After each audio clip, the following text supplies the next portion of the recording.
Did you find any evidence at all of that? No evidence at all. I mean, there are lots of allegations, but no evidence to substantiate anything like that. Well, I can't speak for anybody else, obviously, but I would say the pressures are pretty much the same, other than, obviously, for the Prince of Wales. There's a sort of different set of pressures. But, I mean, basically, the public spotlight is so bright and so glaring that you can't avoid it, really. For decades, Prince Edward was the quietest voice in the royal family. While others made headlines, he stayed in the background, watching silently as history unfolded around him. He didn't chase the spotlight, he avoided it. But behind the silence was a man holding something back. Now, after years of staying quiet, Prince Edward has finally broken that silence, with a revelation about Princess Diana that no one saw coming. Why speak now? And what truth has he carried all these years? Join us as we explore the words that could change how we see both Prince Edward and Diana forever. The royal family's wall of silence. For years, the royal family operated behind closed doors, calm on the outside, tightly held together by tradition on the inside. From trooping the colour to the state opening of Parliament, the royal family has countless customs. But while it's existed for centuries, some of its traditions haven't quite stood the test of time. They didn't explain, they didn't complain, and that quiet nature kept their reputation intact. But when Diana entered the picture, that wall of silence started to crack. At first, she dazzled the world. A young woman, suddenly royal, with charm and warmth that the cameras couldn't get enough of. But behind the palace walls, the fairy tale wasn't holding. Tensions grew. Diana was struggling, and the people inside the family saw it, especially Edward. Edward was rarely in the spotlight. He did not fill headlines like his brothers, Charles and Andrew. But that gave him a unique view. He was close enough to see the storm gathering, and what he saw would change the way he viewed everything.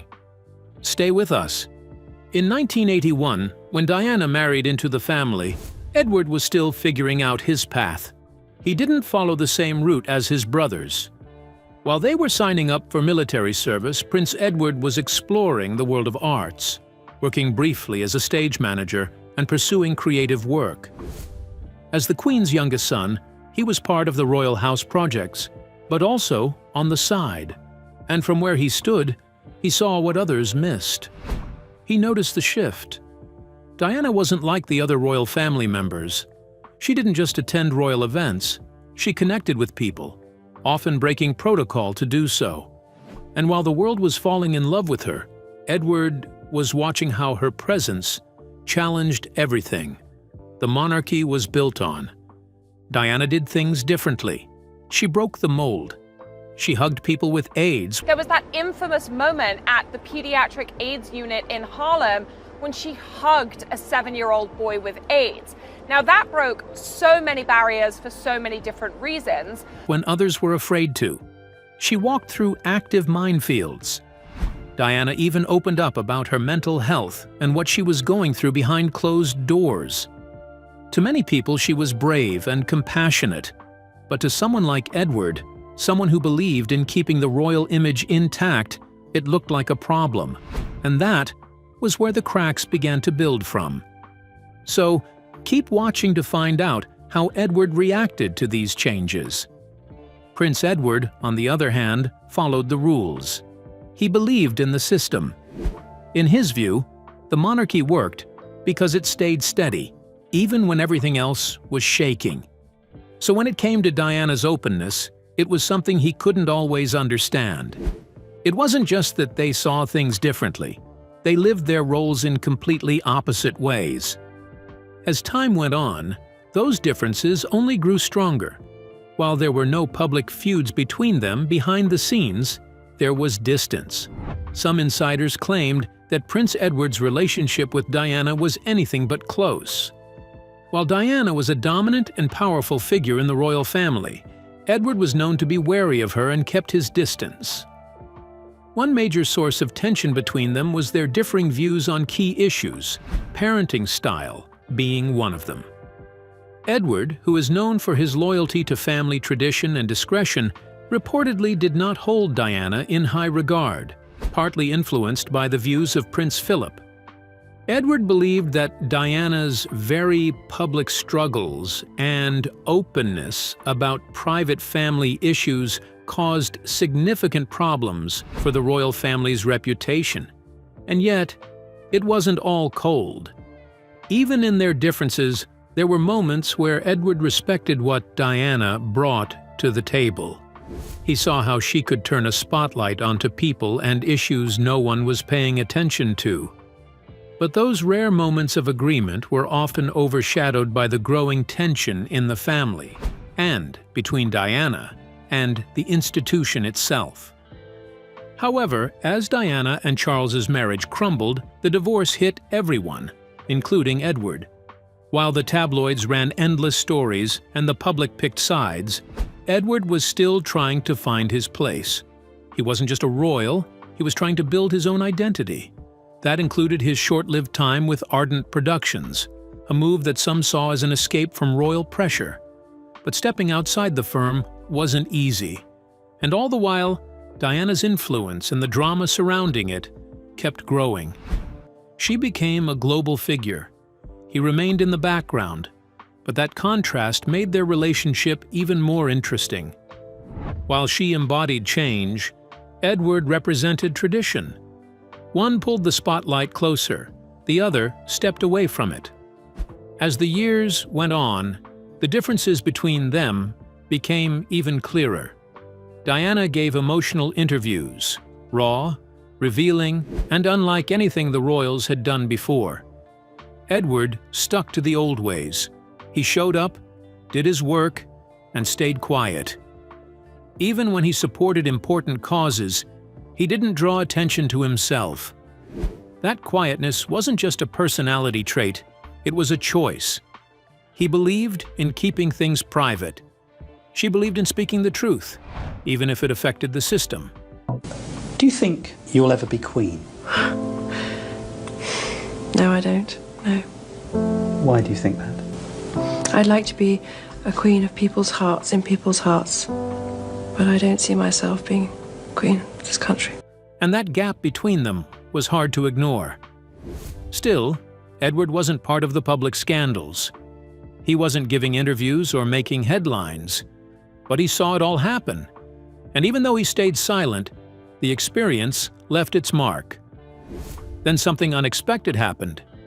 Princess Diana was involved in an accident, and that moment changed everything. Stay tuned, because what happened next will shock you. Prince Edward's confession about Diana's death. On Saturday, August 30th, 1997, Princess Diana flew from Olbia Airport in Sardinia on a private jet. She was with Dodi Fayed, an Egyptian film producer and the son of businessman Mohammed Al Fayed. They wanted to get away from the media and have some peace. They arrived in Paris at Le Bourget Airport, but the paparazzi were still following them. That night, August 31st, Diana, Dodi, and their driver, Henri Paul, tried to avoid the photographers again. They left the Ritz Hotel through a back door, hoping to lose the media. But as they drove through the Pont de l'Alma tunnel at high speed, their car crashed. Princess Diana died in the crash. So did Dodi Fayed and the driver. That moment shocked the world and changed the royal family forever. Good evening. The princess who spent her life in the relentless glare of the public eye died in a speeding car in Paris, apparently trying to evade pursuing photographers. After that moment, the whole world went into mourning. Many people felt sorry for Diana's children because they were still very young. But there was someone else who wasn't noticed by the public: Edward, the Duke of Wessex. Even though Edward and Diana had their differences, he secretly had feelings for his brother's ex-wife. So to Edward, it felt like he was losing a sister-in-law and someone he cared about deeply. So that feeling made Edward finally speak out about what really happened on the night of August 31st. Keep watching. There's still more to this story.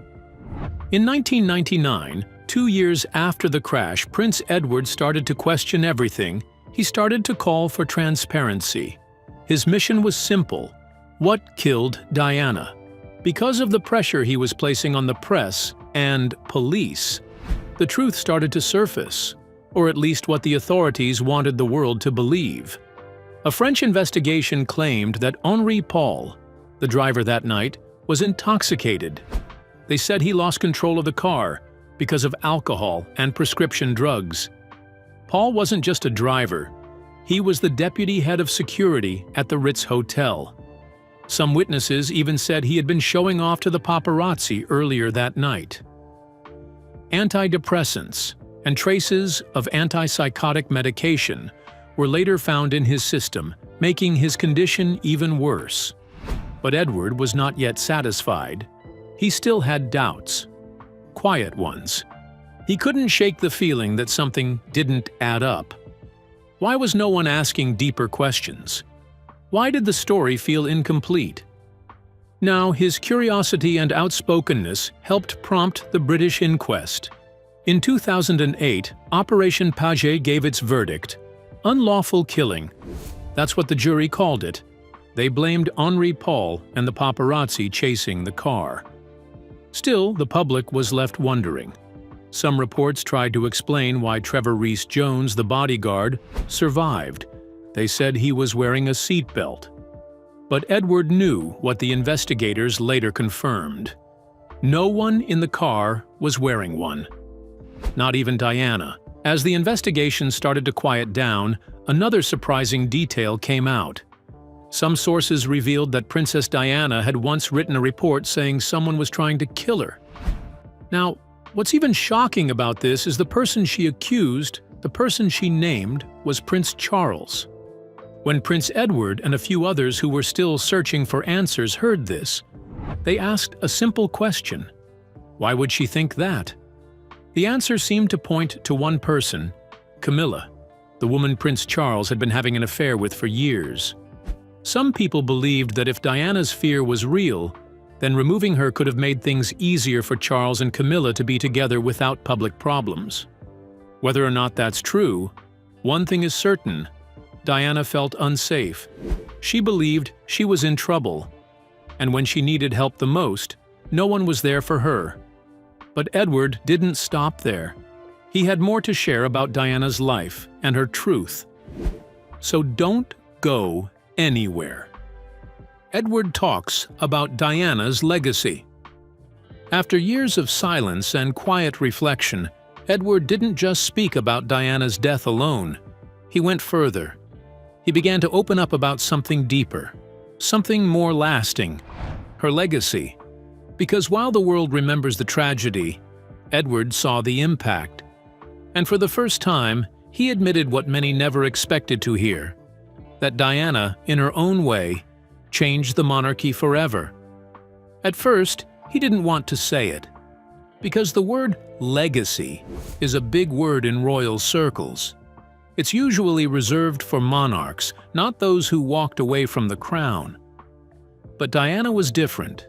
Her legacy wasn't built from a throne, it was built from her heart. And Edward, who had always believed in tradition, began to understand that what Diana left behind was something no royal title could define. He admitted that, even though they didn't always agree, Diana's work shook something loose in the royal institution.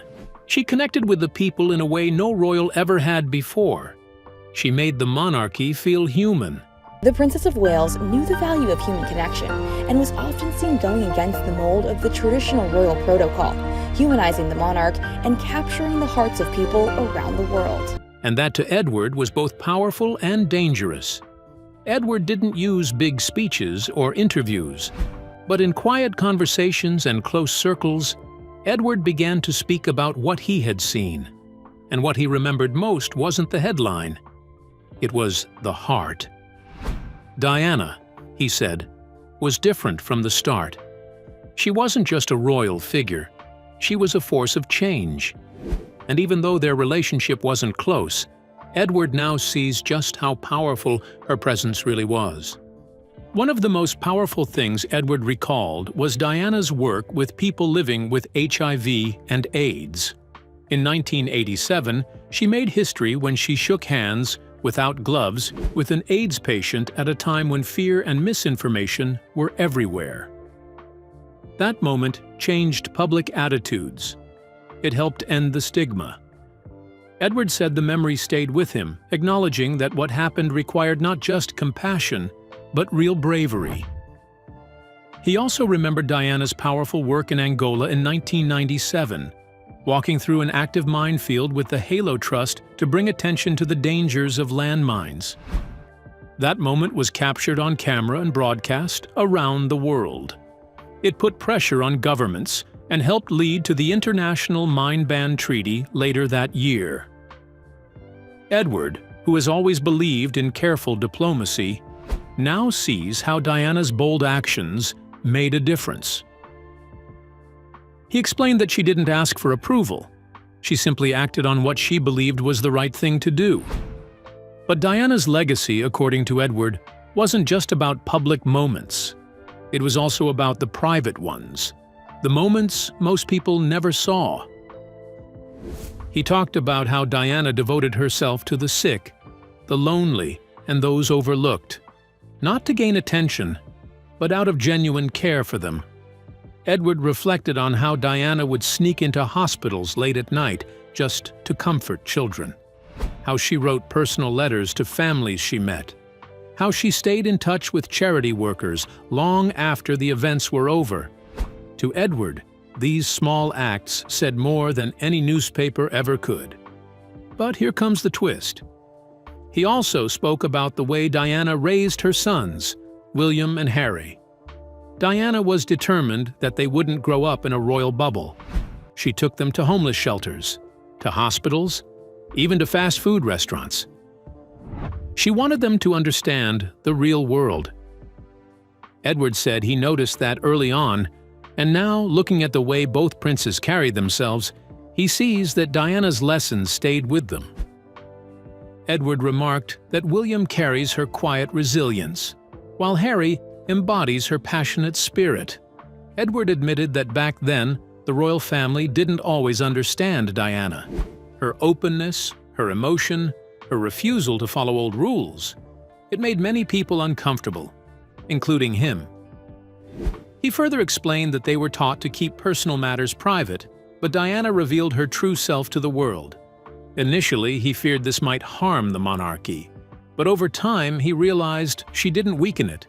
She made it more relatable and human. Edward said Diana's openness about her mental health struggles was especially important.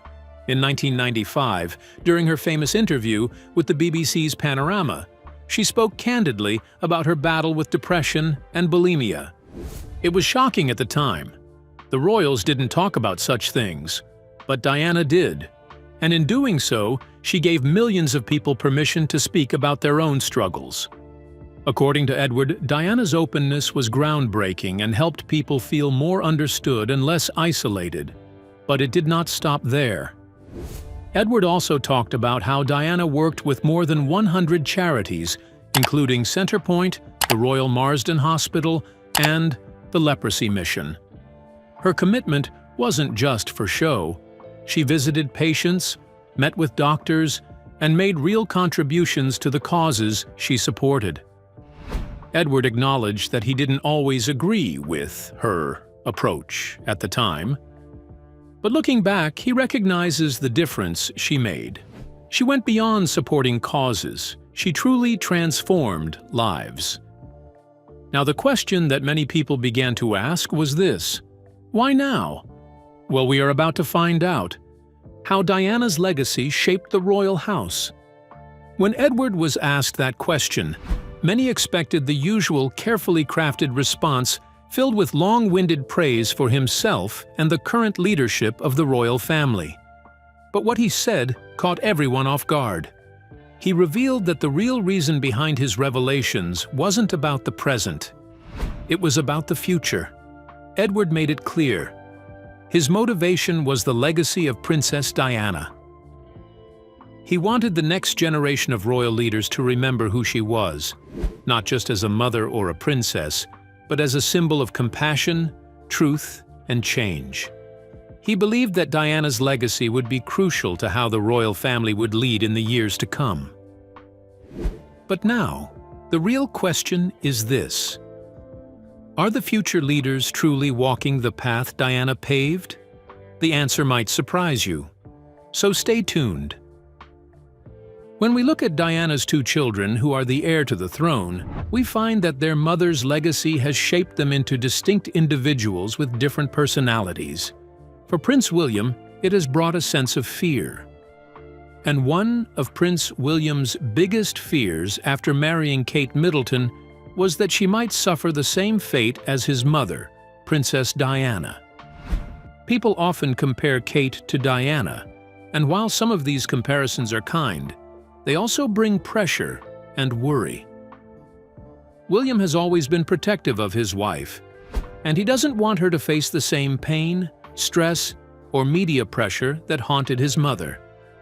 This fear grew stronger when Kate, now the Princess of Wales, was diagnosed with cancer in March 2024.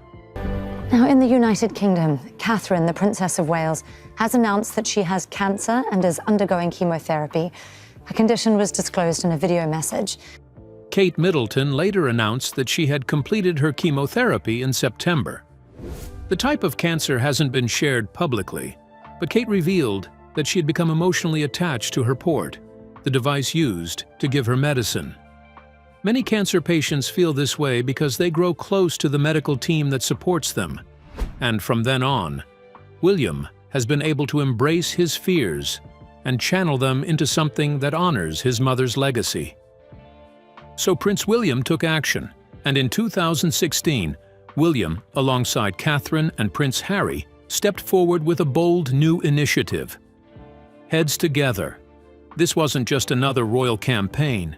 It was deeply personal. It was about changing how the UK talked about mental health. They appeared in videos. They talked to students, soldiers, and celebrities. The goal was simple: remove the shame. Let people know it's okay to not be okay. What made it different was how invested William was. This wasn't just a photo op. Prince William trained behind the scenes as a crisis volunteer and helped launch Shout, the UK's first 24/7 mental health crisis text line. From rural farming towns to boardrooms, William kept showing up. His message was clear: healing begins when we stop hiding. But while William was stepping up, another royal storm was brewing behind palace doors. Camilla and Catherine were at odds, and it was no secret among insiders. Camilla had waited decades for her place beside Charles to be accepted, and now Catherine's rising popularity threatened to overshadow her. Reports suggested that Camilla often saw Catherine as too middle class, despite Kate's loyalty and discretion. Tensions increased when Kate was praised publicly for her grace and work ethic, something Camilla felt was meant to contrast her own image. At royal engagements, sharp glances and cold exchanges hinted at the friction. Camilla wanted control. Catherine wanted peace. And now, she may not want to pass down the title of Queen Consort to Catherine. But behind the palace smiles, there was strain. And while all that tension played out in public and behind closed doors, Prince Harry was finding his own path through action, not speeches. In 2014, Harry launched the Invictus Games, an international sporting event for wounded, injured, and sick military personnel and veterans. Inspired by the strength and determination he witnessed during a trip to the Warrior Games in the US, Harry wanted to create something bigger, something global, a space where those who served could be seen not for their injuries, but for their resilience. The first Invictus Games were held in London. Then came Orlando, Toronto, Sydney, and beyond. Each time, hundreds of athletes competed, men and women who had lost limbs, suffered PTSD, or faced invisible scars. And every time, Harry was right there with them, cheering, listening, reminding them they weren't broken, they were invincible. Through Invictus, Harry didn't just honor veterans. He created a movement. He gave them a voice, a stage. And in doing so, he carried on Diana's mission, seeing the unseen, lifting up the forgotten. Today, both brothers carry Diana's legacy, but in profoundly different ways. William reshaped the monarchy's role in mental health, bringing compassion to the crown. Harry built a global platform through Invictus, turning suffering into strength for wounded warriors around the world. And maybe it all comes back to what Edward said about Diana, because he wasn't just speaking about the past, he was pointing to the future. Because Diana's legacy was never meant to be buried with her. It was meant to be carried forward, not in a crown, but in compassion. Not in titles, but in truth. She didn't just leave behind a memory, she left behind a mirror. And now, it's up to us to decide what we see when we look into it. So, what do you think about what Edward said about Diana? And most importantly, what are your thoughts on Diana's legacy? Share your opinions with us in the comments section. If you enjoyed the video, like, share, and subscribe to our channel. Also, click the following video on your screen, and you will enjoy it.